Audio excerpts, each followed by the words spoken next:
Hi, I'm Nina Melendez, and welcome to LinkedIn News Live, a show about the world of work and our place in it.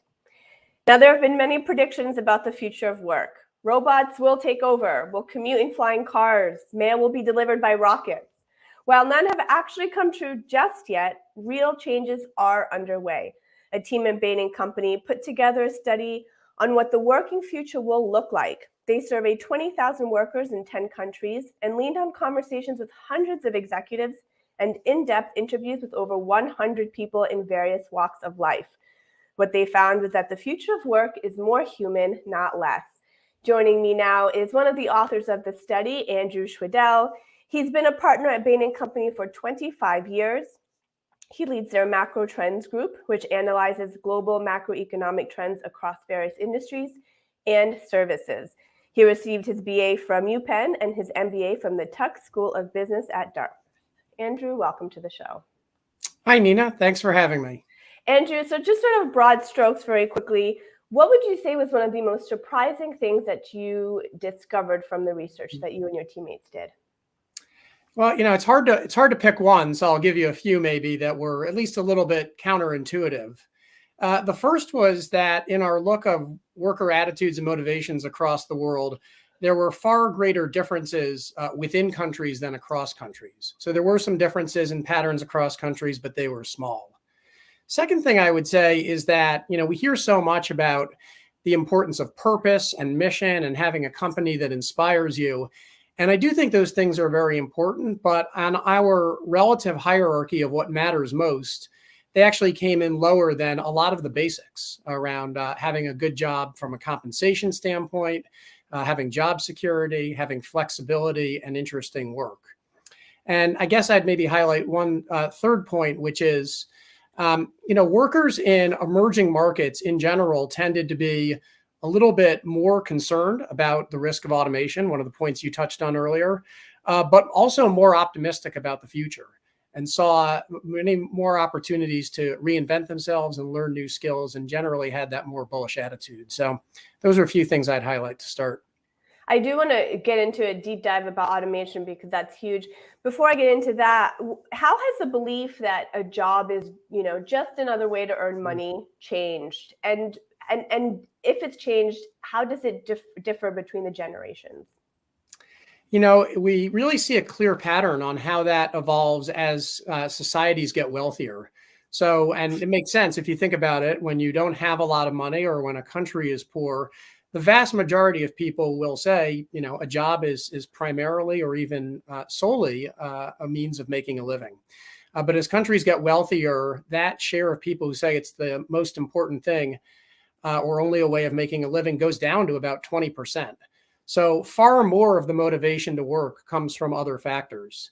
Now, compensation is still very, very important, but people are looking for a mix of learning, of growth, of camaraderie, connectedness, feeling autonomy or mastery in their work.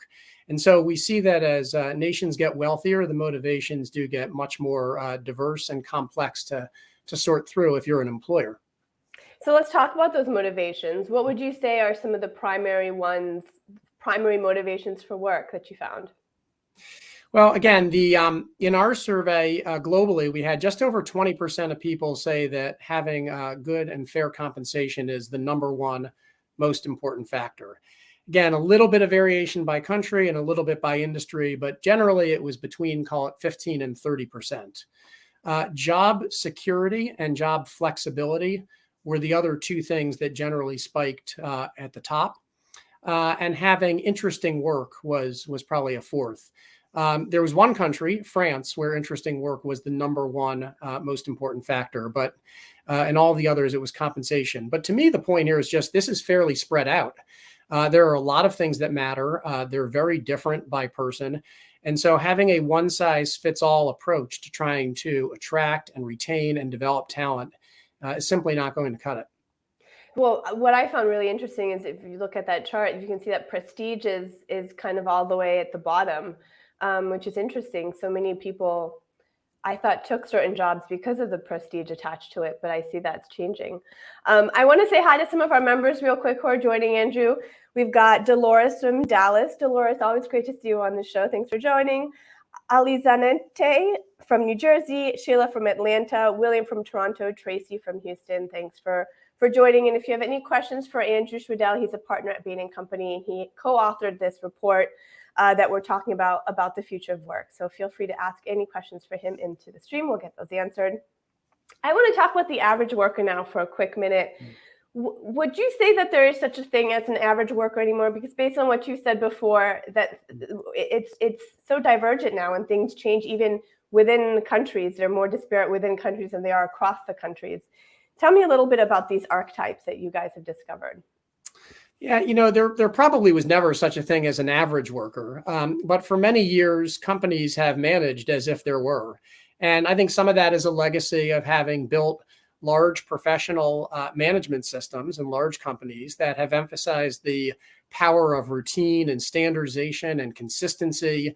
And in many parts of business, that's a good thing. It has a lot of benefits, but it does tend to lose a lot of nuance.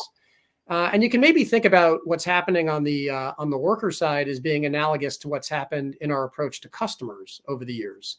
So just as companies have gotten much more sophisticated in how they segment customers and go after specific types of customers with offerings that are designed for them and really talk to their customers and learn from them, we now need to do the same thing with employees. And to your question, when we did the research, we found these 6 archetypes or really profiles of workers. And I'm happy to talk through the 6. I think they all are valid, and there's no right or wrong archetype. We found that people's archetypes can change over the course of a career. So you may start out as a striver, who's a person who likes to plan ahead, is very ambitious, is concerned with rewards and status and growth. So I just want to cut in, Andrew. I took the survey on the website, and for those who are watching, we put the link to the survey into the stream. So by all means, click on that and do figure out what archetype you are. But I'm actually a striver. Okay. So I should be careful what I say about strivers, right? Yeah, we're great. There was a question on that on there that said, "Does money matter?" And you can grade how much money matters. And I was like, yes, compensation matters. But go ahead, continue, Andrew. So the different archetypes. Well, so we do see strivers that over time, in some cases, turn into either artisans, so people who like to see mastery of their craft and get personal satisfaction from expertise and being excellent at something, or givers, people who are looking to really try to help other people. I would say importantly, there's at least a couple of these archetypes, operators and givers, for whom a lot of the motivation comes from connections to other people at work. And, if you think about segments or archetypes that might be affected by working from home and being remote and not having those connections in the workplace, that's where you might see the impact more than, say, an artisan who in general is going to be more comfortable working on his or her own. You do see some differences here across countries. Emerging markets tend to have more pioneers and more givers. Pioneers being the kinds of people who are looking to change the world. This is where a lot of founders of businesses come out of. And then to round it out, we have explorers, people who are really craving variety and learning and personal growth. And so, we've got these 6 archetypes, and we think it'll be a helpful tool to understand your own motivations as an employee, and for an employer to think about, how do I create high-functioning teams? How do I attract and retain people and motivate them based on the specific things that matter to them? Let's talk about what you mentioned earlier regarding automation.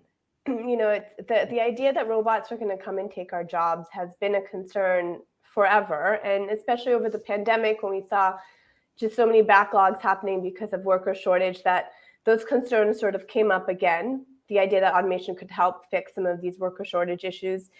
Just based on your research, how will automation impact the future of work? Yeah, I mean, the first thing I'd say is automation is real and it is accelerating. And I think some of it is in response, as you said, to the labor shortages that were building up steadily even before the pandemic, but have now been really accelerated because of that. So I think firms are investing to try to figure out how to make better use of technology. And I think workers of all sorts are going to need to learn some new skills to be able to adjust in that world. Having said that, what we found was, and we looked at this at a pretty granular level, job by job and skill by skill. And we tried to classify skills that were required to do a certain job as either being physical in nature, so in a manufacturing environment or a mining company, let's say, cognitive or intellectual processing in nature, problem solving, judgment, and interpersonal relationships. And what we found was that the job categories that are expected to grow the most over the next 10 years have a higher share of the skills that will be required to do those jobs coming from things that are about creativity, problem solving, judgment, and interpersonal relations, which I think are skills that, humans are actually still advantaged relative to machines. So it's not going to be a black and white answer that automation destroys jobs or that we all need to go out and learn coding. In some ways, what it suggests is that we need to help employees develop those human skills because that's the advantage that they have over machines that's likely to be the most persistent. It sounds like there's really just going to be a shifting in things as opposed to a complete eradication of things. Is that correct? Yeah, I mean, there will be jobs that get eradicated for sure, as there always are. If you go back and look at U.S. history, 100 years ago, we had 40% of the workforce working in agriculture. And there was a massive shift from farms to factories. And then there was another massive shift from factory work to service work. And if you look at service work and administration work, in some ways that's actually now either plateauing or declining relative to jobs in caregiving fields and knowledge work, for example. So there are big shifts that are always happening. Technology is always a part of it. I do think it's accelerating, but the important piece and maybe the relevant piece for why we called our report Rehumanizing Work is that a lot of these technologies will still enable people and companies to find the human aspects of jobs and play to those. There's been also a lot of debate as well about the merits and demerits of remote work and hybrid work. And based on your research, what would you say is the preference for hybrid work or remote work or in-office work? And will it change? Do you foresee it changing at all? Yeah, I mean, this is an interesting one because it's really all over the place. I've never seen such a divergence of views, I think, on a question. Globally, we found that about a quarter of workers really want to be in the office, and they want to be in the office all the time. Another quarter of workers never want to be in the office.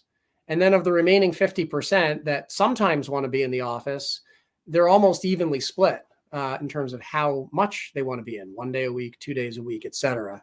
Again, with some variations by country. In the US, there's a slight bias towards working remotely. In China, there's a slight bias to working in person. But you see pretty even splits among the workforce. And I think you see that reflected in the experiments that companies are doing so far, where you have really well-respected companies in the same industry and across industries taking pretty different stands on how aggressively to bring people back into the office.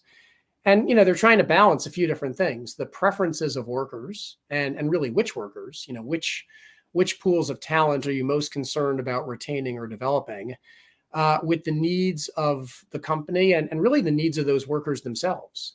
How do you make sure you're developing the next generation of talent in roles where there's a heavy apprenticeship component to the business?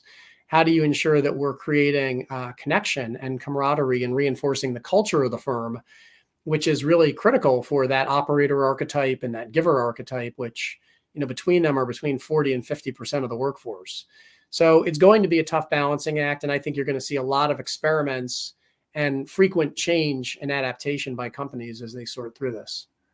Andrew, to your point, we've got a couple of questions in the stream that sort of touch on that. Scott was asking, if more coworkers are working at home, how do you build a sense of community belonging and build a work community that way? So that certainly talks to that concern there. And then Karen has also a question, which perhaps you can answer, is how can we make flexible work across all job levels for everyone more common? Do you foresee that happening, that sort of the hybrid work will be available for different income levels, or will it kind of stay how it is now? What do you think? I do think it will become more common.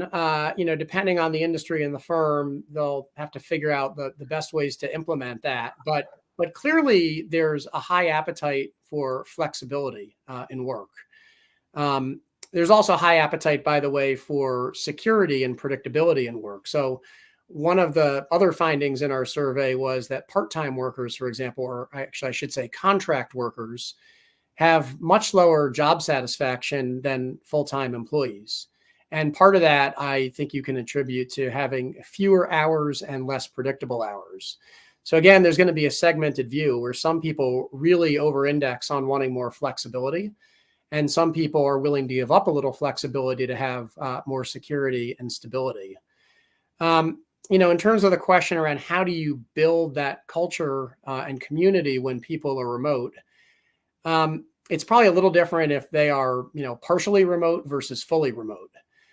For workers that are partially remote, there's an opportunity, which I see a lot of companies I talk to really trying to think hard about, to reimagine what you do when you're together physically in the workplace. So we don't just have our old routines, but if we're going to be in the office 2 days a week, can we restructure the physical layout of the workspace and the routines and flows of the day so that we're spending more time in collaboration and team meetings and client meetings and things like that. If you're fully remote, that's harder. You don't have that ability to do those in-person rituals. I think for both groups, though, there's still power in trying to build culture around a smaller group of people that will form a workplace community.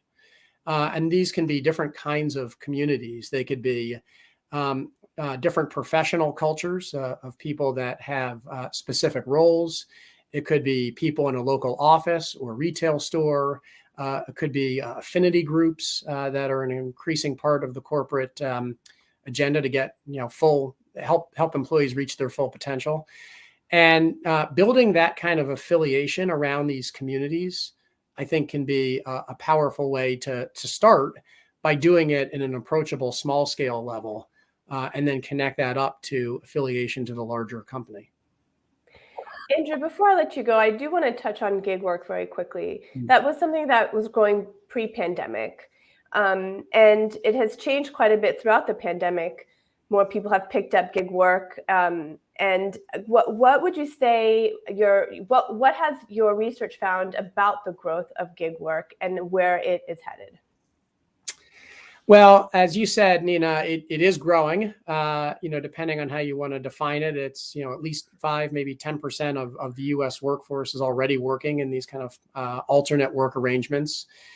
From a company perspective, I think it can make a lot of sense to try to be able to tap into different talent pools and to have greater flexibility about who you hire and for what types of work. And for certain types of people, it makes a lot of sense.